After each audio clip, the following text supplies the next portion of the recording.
I'm Dan Kurtz-Phelan, and this is the Foreign Affairs Interview. It's not super clear who Xi Jinping is cultivating, who could potentially take over. There's not somebody who is obviously sort of young enough and has the right portfolio to take over in the next party Congress in 2027. And even if you look ahead to 2032, it's still not clear who's out there who has the right mix of experience and youth to kind of take over, which is a real change from the PRC of the past. It's not obvious, I think, that whoever replaces Xi Jinping will have that same vision that a more politically conservative China is the right way forward. We could potentially see something that changes quite drastically, at least domestically. When Xi Jinping took over the Chinese Communist Party in 2012, he began a new chapter in China's history, one that would come to be defined above all by his grip on power. Xi overhauled not only the CCP, but also China's economy, military, and role in the world. Yet no matter how secure his power may be, and no matter his recent hot mic musings about living to 150, what comes after Xi and how it comes is an increasingly central question in Chinese politics.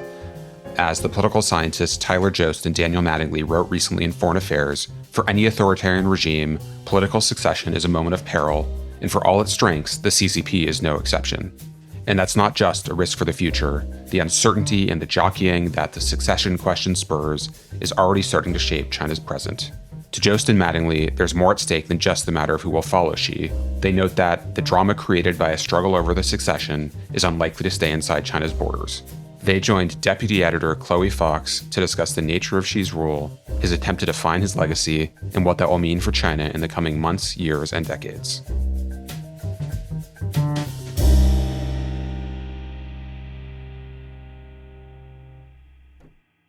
Thank you, Tyler and Dan, for joining us. I'm so excited about this conversation, and thanks again for your piece in the September-October issue of Foreign Affairs. It's titled After Xi, and in it you write that although the past decade has been characterized by Xi Jinping's grip on power in China, soon everything will start to change. You write, and I quote you here, "As the CCP elite begins the search for a leader to replace the 72-year-old Xi, China is transitioning from a phase defined by power consolidation to one defined by the question of succession." You also issue a kind of warning that, quote, "succession shapes political choices well before leaders finally relinquish control, and that the prelude, execution, and aftermath of transitioning power will shape China's foreign and domestic politics in the coming years." So I wanted to start with some basic scene setting. Can you walk us through why succession is so difficult for China? What is it about the CCP that makes periods of succession such tumultuous times? Yeah, well, thanks, Chloe, for having us on. I'm really excited to be on the program. And I think the problem that you're talking about is a sort of general problem for authoritarian regimes. Succession is in general sort of the Achilles heel for authoritarian regimes. It's this sort of critical moments where other elites can coordinate to try to oust each other and kind of change the course of the regime. So it's a problem generally, and it's the CCP is basically not immune from this problem that authoritarian regimes in general have, that elite fights tend to happen around these succession battles. And it tends to be especially acute when you have the fall of somebody like Xi Jinping once he retires, passes from the scene one way or another. As somebody who's consolidated a lot of power, it's kind of sort of raised the stakes. So if you look back in Chinese history, leaders in general have had trouble handing off power to successors. And there have been very few, if any, sort of untroubled successions in the history of the PRC. So if you think about Mao, for example, right, like Mao first designated Liu Shaoqi as his successor and then ended up ousting Liu Shaoqi in the 60s in the course of the Cultural Revolution. He died. Then Lin Biao effectively becomes his successor. Lin Biao also perishes in this kind of mysterious plane crash as he's attempting to flee China after, in this case, probably it's his son is trying to organize a coup. It's this very Byzantine, complicated process. And then Mao finally designates a successor, Hua Guofeng, who's only able to hold on to power for a couple of years. He's then kind of pushed aside by Deng Xiaoping, who then Deng Xiaoping cycles through a bunch of successors. So you can sort of go on and on through the set of Chinese leaders, as we do in the beginning of the piece. And it's a problem for all of these leaders, like settling on a successor and having that successor actually take power is quite tricky. Yeah, you mentioned in the piece that Hu Jintao is the only leader of the People's Republic of China to have voluntarily relinquished power, and that was to Xi Jinping. I feel like it's easy to lose track of how recent a problem this has been for China and that they are still struggling to figure out how this goes. Tyler, do you feel like there's any sense that Xi Jinping has learned and is going to do this more gracefully, or do we think that we're in for more rocky road down the line here? Well, first, let me just echo Dan in thanking you for hosting us. It's a pleasure to be here. I would say that Xi Jinping, not because he has learned or not learned, actually faces a more acute set of challenges in handing over power because of the extent to which he has successfully consolidated power since taking over from Hu Jintao. And essentially, the reason behind that claim is that there was a period of what you might refer to as like collective leadership, in which the balance of power amongst elites within the CCP was much more even than it was certainly under Mao Zedong and even Deng Xiaoping, which in some ways makes the process of transitioning power between individuals more smooth. You could debate that point, but I think that's probably true. But Xi's consolidation of power essentially means that only he is going to be making most of these critical choices. And that, on the one hand, allows him to set the scene, set the table, so to speak, for the succession to go exactly as he wants it to, picking a successor that will share his vision for what China is both domestically and internationally. But then he'll also have tremendous power at his disposal to adjust things as he goes along. So in other words, if that successor is gaining too much power or deviating from the path that Xi would like while he's still alive, it'll be relatively easy, we think, for Xi to alter course in the way that all the leaders that Dan just referenced, Mao and Deng in particular, did before Xi. So as we consider the succession question, who are the frontrunners these days? Which members of Xi's circle are emerging as genuine contenders? And who should we, in the United States and elsewhere, who should we be keeping an eye on? Yeah, I think there's a question of, Xi Jinping had some health issue or something and had to step down suddenly, like what would happen immediately? If you look at the standing committee, I think there are really a couple of potential people to look at. Neither of them, by the way, especially young either. One is the sitting premier, the number 2, Li Qiang, who would presumably take over for Xi Jinping. If you just kind of like look down at like who in the official party roster is number 2. There's a lot of people who think, though, that Cai Qi, who's another standing committee member, who is arguably closer to Xi Jinping, head of the secretariat, is actually somebody who maybe wields more power behind the scenes and could take over for Xi Jinping.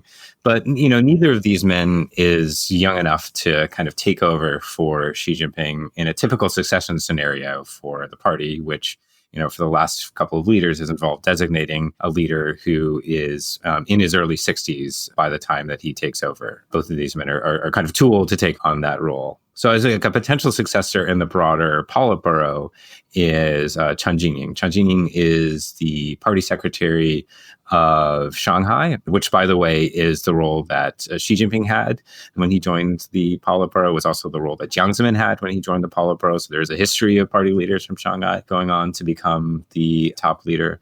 And, Chen Jining, who is currently 61, is young enough to potentially, take over if Xi Jinping handed power, or if Xi Jinping was willing to sort of go against the recent norms that the leaders start a position in his early 60s. You could even imagine Chen Jining taking over potentially in 2032.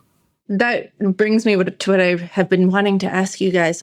We have to talk about the hot mic moment. This is when Xi Jinping and Vladimir Putin were walking together in Tiananmen Square talking about organ transplants and the possibility of living to 150 years old. And they seemed practically gleeful in their discussion, which makes me curious. Do you think that Xi Jinping is actively thinking about succession, or do you think that even if he hands over control nominally at some point, he plans on living to 150 and controlling things behind the scenes? I think, first I feel bad for whatever Xinhua producer let that conversation slip through. They're probably in real hot water. It was this amazing moments of these two authoritarian leaders, these two autocrats, talking about their desire to basically live forever. I would guess they probably share something in common, which is they both probably feel like they're the best person and maybe the only person to lead their countries forward, in Xi Jinping's case, to finish the process of China's national rejuvenation. And I think they were probably joking around a little bit with that conversation. If you're somebody like Xi Jinping, if I was going to get inside his head, I would imagine he probably thinks that he's the best person to lead forward the country. And so he wants to probably hold off on naming a successor as long as he can.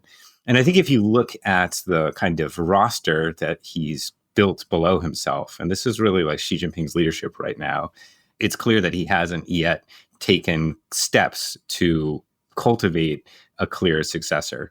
Unlike Mao, unlike Deng, who both were the previous two sort of strong men in the history of the PRC, both of them had kind of clear potential successors, men who were, their number twos, who were younger than them, who could potentially succeed them. If you look at the kind of lineup of the Politburo Standing Committee, which is a group of 7 men at the top, if you look at the lineup of the larger Politburo, which is a group of 24 men, and even if you look at the broader Central Committee, it's not super clear like who Xi Jinping is cultivating, who could potentially take over. Like there's not somebody who is obviously sort of young enough and has the right portfolio to take over in the next party Congress in 2027. And even if you look ahead to 2032, it's still not clear who's out there who has the right mix of experience and youth to kind of take over, which is a real change from the PRC of the past. To that, I would just add, and this is a bit tongue-in-cheek, but if Xi Jinping actually lived well into his hundreds and did not transfer power to another younger cadre within the party, that in and of itself would pose tremendous challenges for governance in China, unless medicine were to advance such that you could really have effective leadership into 100. You see this in Mao's last years, right? It was for even senior members of the party difficult to pin down what Mao wanted. Access to the senior leader in his last couple of years was restricted to individuals that Mao had personal ties and trusted deeply. And to a certain extent, that shapes your ability to be able to not only govern domestically, but to be able to do the types of things internationally, like foreign visits and receiving foreign leaders that are kind of the bedrock of contemporary international diplomacy. Adding to that point about Mao and thinking about, Xi as a kind of potential parallel, right? Mao in his later years in very bad health was like hard to understand what he was saying in his, final months in office. So the man who ended up succeeding him, at least for a couple of years, was Hua Guofeng. One of the key things he had was Mao's imprimatur as his successor, but it was basically because Mao scribbled on a piece of paper, "Ni ban shi wo fang xin," was like, basically, with you in charge, I'm at ease. It actually wasn't entirely clear if he meant that with Hua Guofeng as his successor in charge of the country, he was at ease, but it did create some problems. And I think a second dynamic, building on what Tyler was saying, for the party is like, if you imagine, this sort of like bionic Xi that lives to 150 years old, an additional problem that's creating is you have this whole group of people who are rising up in the party who are basically being passed over for the chance at running the country. And that kind of can create some potentially bad dynamics for the party. Yeah, you have a line in your piece about the kind of thwarted ambitions of a whole generation of potential leaders. And that is when you start to think about the psychology at play and the egos at play here, you can imagine how that could be risky. Building on your bionic Xi point, I have heard people joke about how some of these issues as he ages won't be what they were in the past because they could just upload Xi Jinping thought into a large language model and we could have Chat GPT. So potentially that could solve some of the problems. A truly terrifying world if someone were serious about that claim, I think. But I want to go on something, Dan, that you mentioned here about Xi Jinping and his mission of this national rejuvenation, because one of the things that comes up a lot when we talk about succession and what Xi Jinping feels like he needs to accomplish or not is Taiwan. And you guys have alluded to some of the historical disasters or things that happened in succession crises in the past in China. So I want you to just walk through some of the foreign policy choices that were made in the past during succession chaos and if and how you see them playing out with relation to Taiwan in the next few years. I think helpful to zoom out and think about two sets of challenges in the foreign policy domain that are features of the foreign policy decision-making system within China at any point in time, but they just become more acute during periods of succession. And so the first is essentially the problem of getting good information about what's going on, both within your own organization. So, like, how strong is the PLA relative to, depending on the scenario, some aggregation of Taiwan military forces, US military forces, so on and so forth. And then thinking very carefully about, well, if the PRC were to try to attempt military action, you raise the issue of Taiwan, it could be other things, but most likely Taiwan. Like, what would that scenario look like? How would it play out? That is a strategic assessment problem that demands a lot of intelligence collection, a lot of information collection from the foreign policy bureaucracy. And it's not just the military, right? You need information from abroad in your embassies, from diplomats, people to assist the leader in thinking through what you're trying to accomplish and whether or not you possess the capabilities to actually see that through. So that's problem number one. Problem number two, this is more unique to the PRC, is that the use of military force has a kind of positive externality when you're in the midst of some sort of leadership challenge, or when you're trying to demonstrate to others within the party that you are the head honcho. And the reason behind that is that military operations kind of allow for a leader to demonstrate that the military is following their orders. And so from that perspective, a military operation that might be unsuccessful on the battlefield could still theoretically be politically efficient for a leader, because it allows you to flex your muscles and show that the military follows your orders. So coming back to the problem of succession, like, both of those things can be true generally, but succession essentially puts added pressure on that. One of the key challenges in handing off power is that whoever you are trying to put in place to succeed you is going to be vulnerable, both in the time that you're still around, and then certainly once the leader passes away. And as such, leaders have an incentive to try to protect or kind of ensure that the individuals who are passed over, right, those individuals don't rally to try to push that leader aside. What that means is, and this is particularly true in the context of the military, you get a lot of shuffling of appointments, a lot of reaching down and removing individuals with the aim of securing not only your own power, but making space for the power of the person that is going to succeed you. And what we see in the past is that when supreme leaders in China have reached into the PLA and reorganized things, it puts everyone on edge, as one would imagine it would. And so speaking truth to power in those informational tasks that leaders assign to the national security bureaucracy under those circumstances become particularly difficult, particularly if you have bad news to relay. If the PLA's capabilities actually do exceed some of Taiwan and the United States, such that everyone truthfully in their heart of hearts feels good about a military operation as the mechanism to resolve the dispute, then there's not the informational problem that I'm drawing attention to, because essentially everyone, that the subordinates know that's what Xi wants to hear, that the PLA is ready, and PLA leaders genuinely think that. The far more dangerous situation is a situation in which PLA capabilities haven't actually advanced as much as Xi has hoped, and this has been the case historically. And as such, generals feel reticent to greenlight a military operation, or just see the cost as being quite high and the probability of success as relatively low, but they're afraid to relay that bad information up the chain, which could lead to a situation in which Xi is making choices about foreign policy generally, but Taiwan specifically, based upon these overly optimistic views of what's going to happen. So that's that application of succession to the first set of problems, the informational ones. And then thinking about the problem of demonstration, right? So from a certain point of view, it always pays to be able to show that you're in charge of the military in the Chinese system. Given the importance of the military in the period of succession, it becomes really very acute incentives for the supreme leader to be able to show that they control the military. This could even be more the case after whoever succeeds Xi comes into power.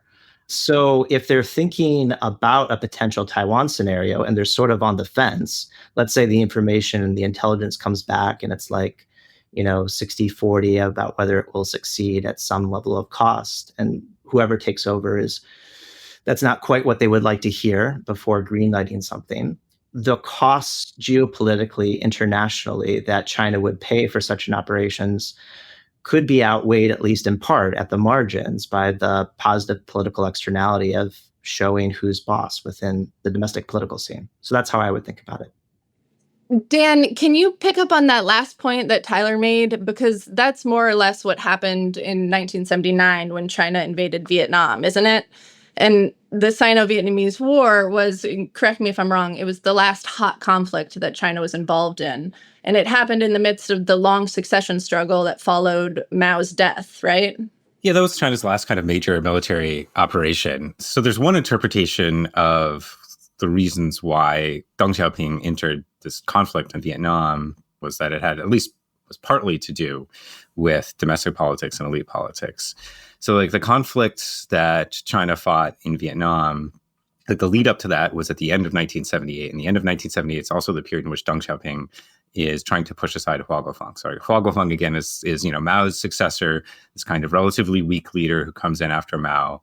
Hua Guofeng at least initially has the backing of the PLA, who helped Hua Guofeng oust the Gang of Four in essentially like an internal kind of palace coup. They arrest the members of the Gang of Four, then Hua Guofeng gets to take over as party chairman.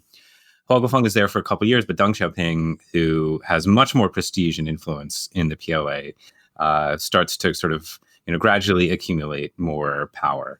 Mao called Deng Xiaoping like a needle wrapped in cotton because he was such a kind of like powerhouse of a man. I mean, even though he was actually quite like short in stature, he was large in prestige and influence. And he was like this hero of the revolution, the political commissar of the Second Field Army. So he's starting to sort of like pry power away from Hua Guofeng at the end of 1978. This kind of like critical moment during a party plenum where Deng basically starts to take over as the de facto leader of the party. As a side note, I'll just say like Deng never becomes the party chairman. He never becomes the party general secretary. He never is the premier president of China. He holds but one key post, and that is chairman of the Central Military Commission, which should tell you something about like where power resides in the Chinese system. And that is the post through which he exercises the role of paramount leader in the 1980s. And so in this period of 1970 in the lead up, like there's one interpretation, like, I mean, there's some national security reasons why China might want to go into Vietnam. But there's also a set of political reasons for Deng to want to go into Vietnam. Deng wants to push aside Hua Guofeng and show that actually he, Deng Xiaoping, has control of the military and can make the military dance when he tells them to dance. The actual conflict happens at the beginning of 1979, but in the lead up to it is when Deng is starting to consolidate power or really push aside Hua Guofeng. And he enters this conflict in Vietnam, partly against the objection of, some in the PLA and the civilian leadership who see this as, a kind of like risky gambit that is not worth it. In some ways, it's proven to be true. Like, it's not a huge battlefield success. China sort of declares it successful, but really, I think, most people would say, and Tyler, you can jump in here, that this was not a huge success for the PLA. It was effectively something close to a loss. But one of the reasons the party entered, arguably, is that it benefited Deng in this period of leadership transition to show that, hey, the PLA is going to follow my orders over the objections of others. Could you imagine a similar dynamic at work in other potential like future conflict scenarios, whether that's on the South China Sea or across the Taiwan Strait? Is a question that we're trying to raise in this piece. I think one of the things that is alarming is when you think about the succession politics starting to ramp up, as you guys noted, in addition to Xi Jinping's order that the PLA be ready for a Taiwan contingency by 2027, plus the recent purges that Xi Jinping has carried out against the PLA, which seem to suggest that we can talk more about this too, but perhaps that he's not happy with his military right now, that he is exerting more control over the military or reshaping the PLA. If you take all these three things together, how concerned should we be? It's not great, I would say. I mean, on the positive side of the ledger, it's perhaps helpful to raise the fact that China hasn't green lighted anything yet. But if one were looking out and thinking about whether or not those meetings, formal or informal, between Xi and his advisors are going to be fruitful discussions about whether they can actually do a military operation. I mean, I wouldn't want to be the military leader that told him that they weren't ready, right? That the 2027 deadline was not met, or it was met, but there's still going to be huge costs, so on and so forth. I guess the other thing to add here is that there's just so much uncertainty about the present decision-making system.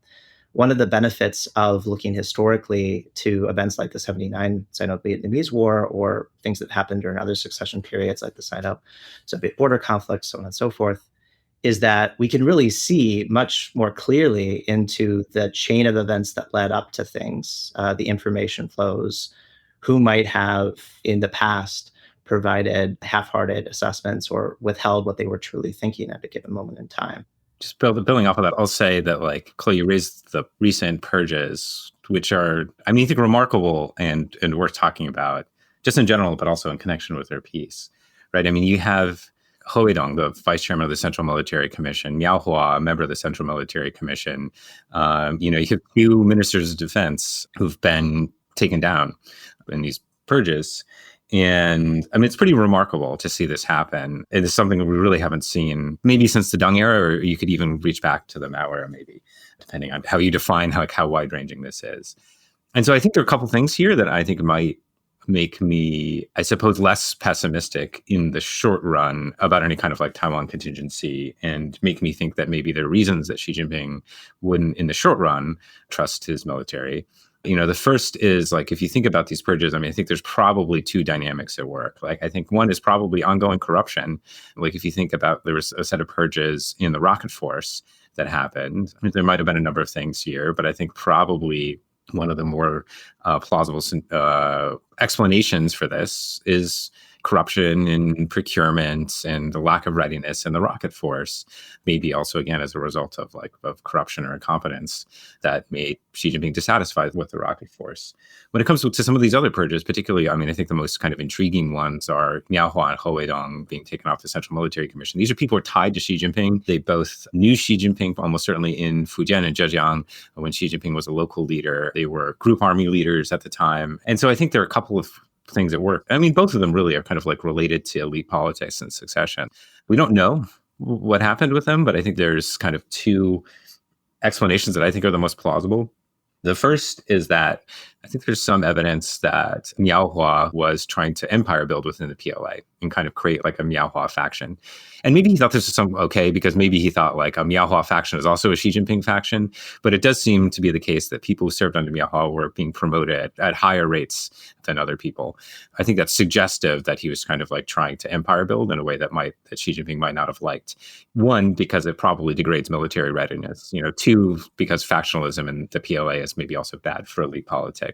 But if you're Xi Jinping looking at somebody like Miao Hua, who maybe was engaging in this sort of behavior, you have to kind of maybe doubt some of the competence of the people that he's promoted as a member of the Central Military Commission. There's a second dynamic, I think, that might be at work here. Again, we don't know, but I think it's pretty plausible that the top PLA general has been Zhang Youxia, who, again, is somebody who's known Xi Jinping probably since they were children. Zhang Youxia's father was also a leader like Xi Jinping's father. And, Zhang Youxia is, he's in his mid-70s. I guess maybe he'll also live to 150 if this all comes to pass. But presuming he doesn't, someone will also need to succeed Zhang Youxia. And so if you think about what Miao Hua and He Weidong might have been doing, I think that there's an element here that might have been kind of jockeying to succeed Zhang Youxia. But an element of caution to all this, that this is all essentially, speculation about what's happening. But, even taking this with a grain of salt, it does suggest that maybe Xi Jinping should, on the margins, probably be a little bit concerned about PLA military readiness. That doesn't mean that he's not going to act. I think that this is probably second order to whatever his reading of kind of larger national security situation is. But I do think that, these are at least suggestive that in the short run, Xi Jinping was probably worried about military readiness and, worried about how competent the officer corps is at the top. I think one of the interesting things that comes up as I'm hearing you guys talk, but also in your piece, is you identify certain tensions that exist for Xi Jinping as he thinks about a successor. One is to find a strong and competent heir, he has to select somebody who has strong connections to the PLA because having military connections is so important to the center of power. But Dan, as you mentioned, if somebody starts to have too much power themselves and there's factional politics involved, if he chooses somebody or identifies somebody too early, it becomes a threat to himself. So there's that tension of picking somebody strong and competent versus somebody who's not going to threaten him. There's a second tension going on, which is getting an older and more experienced heir or a young dark horse. And you guys also in your piece talk a little bit about the age factor here and how there's really nobody currently around who fits the bill in terms of experience, but age as well. They all seem to be about Xi Jinping's age or close to it. Is that right? The standing committee is stocked with people who are kind of close to Xi Jinping's age, right? They're like in their late 60s. In some cases into their 70s. But the larger Politburo has some people who are a bit younger who, Chen Jining is the party secretary of Shanghai, who is sometimes sort of, people suggest like he could be a potential successor. But he's also, as one of the younger people on the standing committee, he is himself also not that young. He's like 61. So if you imagine that Xi Jinping is going to hand over power in 2027 to somebody like Chen Jining, like, okay, maybe by the time you get to 2032, he's going to be certainly older than has been the kind of norm in party succession. But it's this sort of funny dynamic where there's nobody who's the clear person in waiting in the wings. If you think it's going to be 2032, and if you think it's going to be 2027, Xi Jinping hasn't taken any of the steps to like identify and cultivate a successor. He hasn't elevated someone like Chen Jining to the standing committee or given him a post like head of the party secretariat, which is kind of what Xi Jinping did as an apprentice leader, which kind of helps him understand the internal workings of the party. He hasn't elevated anybody to be vice chairman of the Central Military Commission, like all these things that might indicate that someone like this is a potential successor. So it's a real puzzle what the plan is and if there's any plan. We'll be back after a short break. And now, back to our conversation with Tyler Jost and Dan Mattingly. I was reading your piece around the same time as I was reading Joseph Turigian's new biography of Xi Jinping's father. And, in that, Xi Jinping's father was a senior CCP leader himself, and he served with Mao during the Chinese Civil War. And one of the things that really comes through is just how deeply impacted both the father and the son were by the revolution, by the Cultural Revolution, and the modern Chinese history of struggle. And both men emerged from these challenges more loyal to the party as a result, it seems. So I wanted to talk about this age issue because it seems to me, and correct me if I'm wrong, but is it right to think of Xi Jinping as like kind of the end of this generational tie to the revolution, to this kind of critical period in Chinese history? If he does hand over the reins to somebody younger, if we actually find somebody who is maybe born in the 1960s who he passes the reins to, does that represent a generational shift? Is the era of the princelings coming to an end? Well, I mean, in some ways, we're already at a point where the senior leadership of the party is not, the founding generation of revolutionaries who fought against Japan and fought against the KMT to establish the PRC. You bring up the Cultural Revolution. It is a mark, I think, to note that the next generation of leaders probably will not have lived through that. But from a certain perspective, the interesting thing here is that Xi Jinping has tried to bring revolution or the revolutionary tradition back to Chinese politics in a kind of artificial way. Of course, he can't manufacture a long march for all within the party, but he has made it more important in ideological terms, that revolutionary roots of the party. So it'll be interesting to see whether or not he will be successful in, from this perspective, picking an heir or picking a successor that shares that same vision going forward. Because it's not obvious. Like if you look at Xi Jinping's childhood, And his experience with the Cultural Revolution, like you bring up the fact that Joseph Torigian argues that he becomes more loyal to the party, it's like not totally obvious that that would always be the case. Like plenty of people come out of the Cultural Revolution deeply scarred and have visions that are much more liberal as a result of that, as opposed to politically conservative.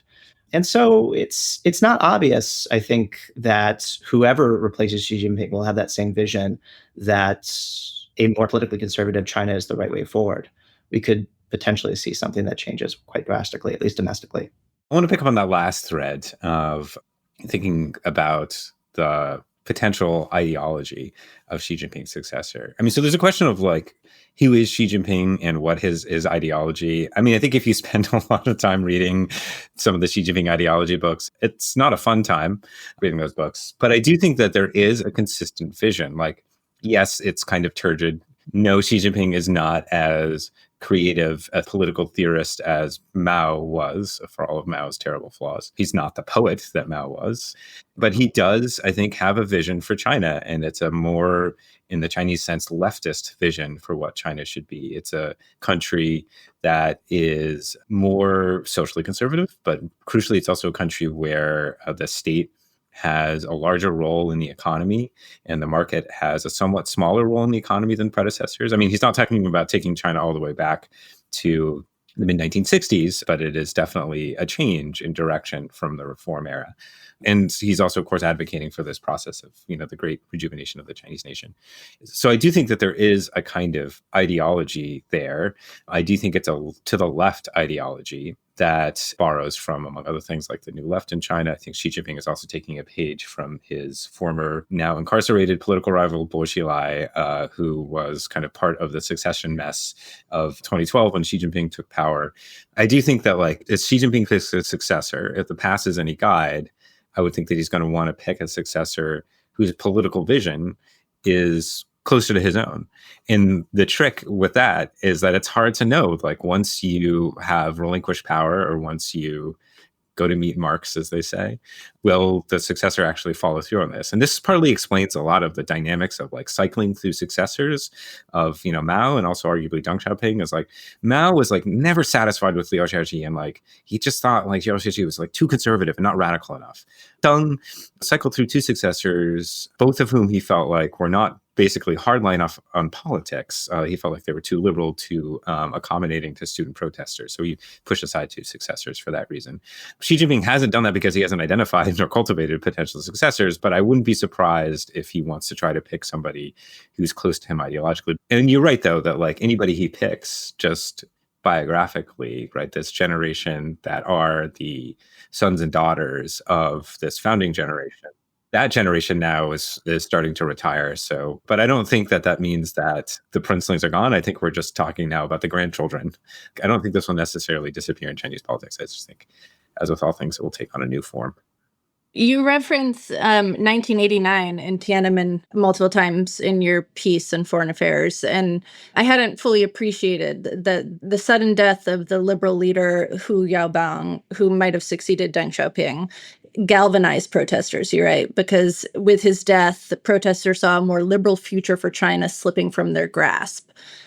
Do you see any potential for unrest like that with the Xi Jinping succession question? Do you think Chinese citizens will be hoping or watching for signs that Xi's successor might mark a change in methods or ideology? I think it's tricky to draw a neat parallel there. I mean, one might have expected the death of Jiang Zemin to have a similar rallying cry amongst more liberal-minded individuals within China. The perhaps sad fact of the matter is that the political climate in China today is not what it was in the late 1980s. So the kind of opportunity for such a movement to occur, I think, is just different.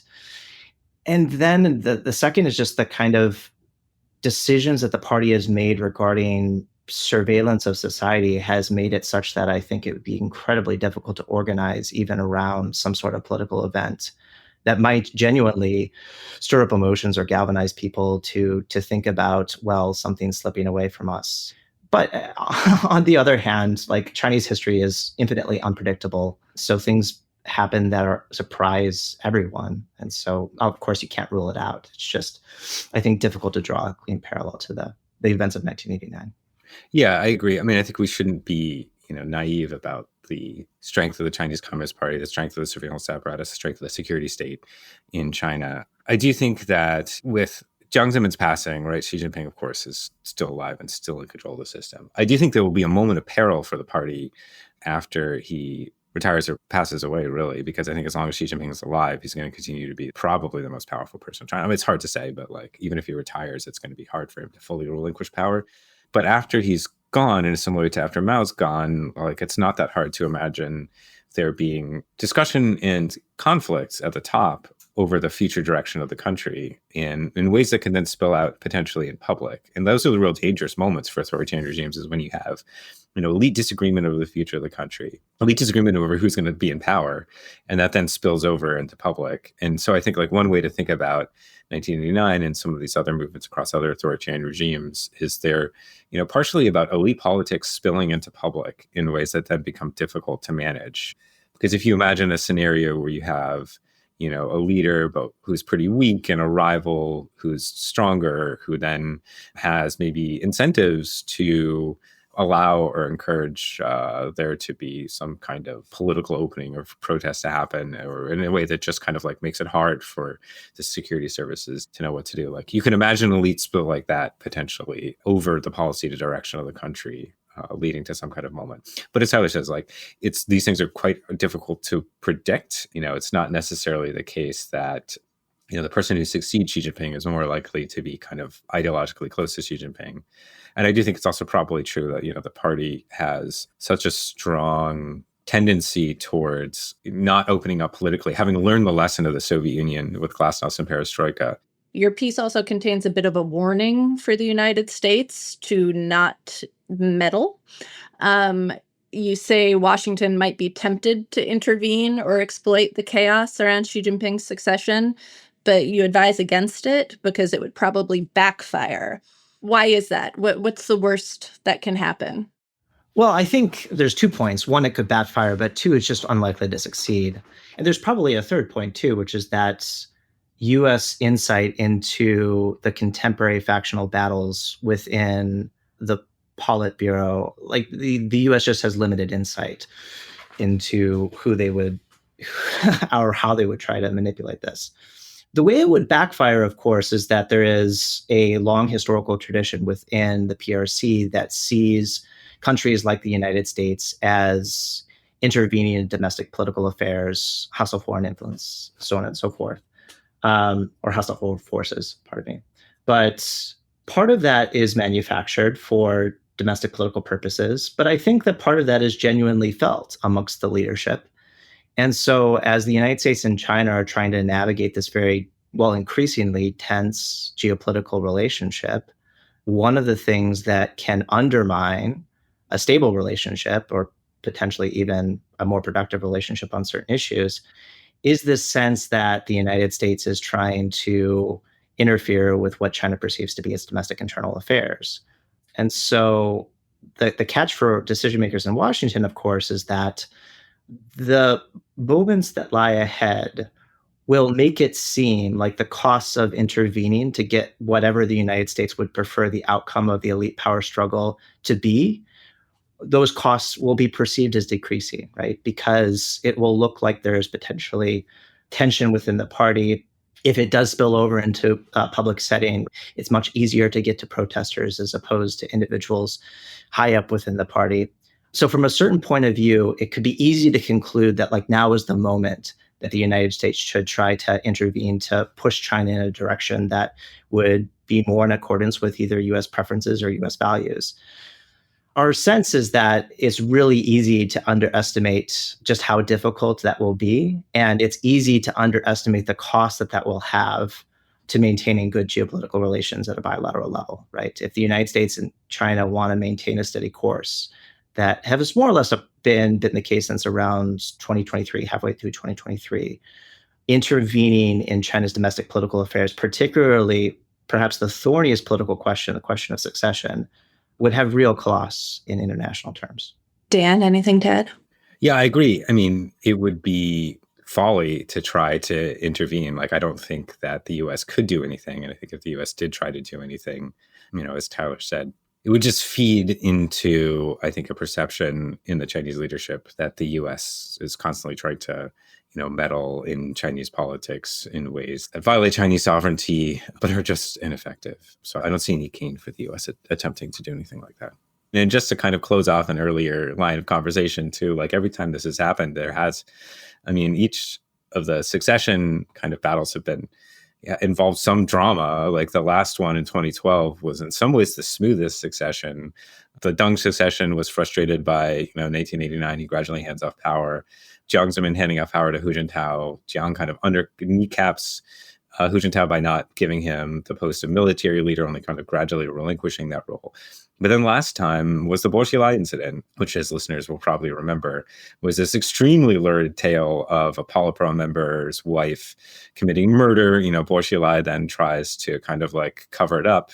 The police chief of the jurisdiction that Bo Xilai is governing flees to the American consulate, and kind of like everything unravels. So it's definitely, past successions have been high drama. I do think, just to add to Dan's point, which I think is generally right, is from Washington's perspective, I do think that while we wouldn't encourage decision makers to intervene in any way, I do think it's helpful to think about the problem of succession when you're trying to anticipate what Chinese foreign policy will be in the coming decades. Right. So these are a set of considerations that we should be paying very close attention to. They're likely to change over time. The dynamics of the recent purges, both within the foreign ministry and within the PLA, are important. But as Dan mentioned, they're relatively new. Right. They're not even really characteristic of the purges that Xi had against the military in the first and second term. Like, this is a very new thing. And so it's likely, if one thinks about Xi's fourth or even fifth term, that the salience of those dynamics will rise and fall. And so as decision makers in Washington are contemplating what U.S. foreign policy should be and what they anticipate China's actions, not just towards Taiwan, but the world generally will be, it's a helpful reference point or helpful framework for thinking about one of the big political problems that Xi will be thinking about over the coming decade or so. Dan and Tyler, thank you guys so much. Really appreciated this talk and loved your piece after Xi in the September-October issue of Foreign Affairs. Thanks so much for having us, Chloe. It was really a pleasure. Thanks for having us.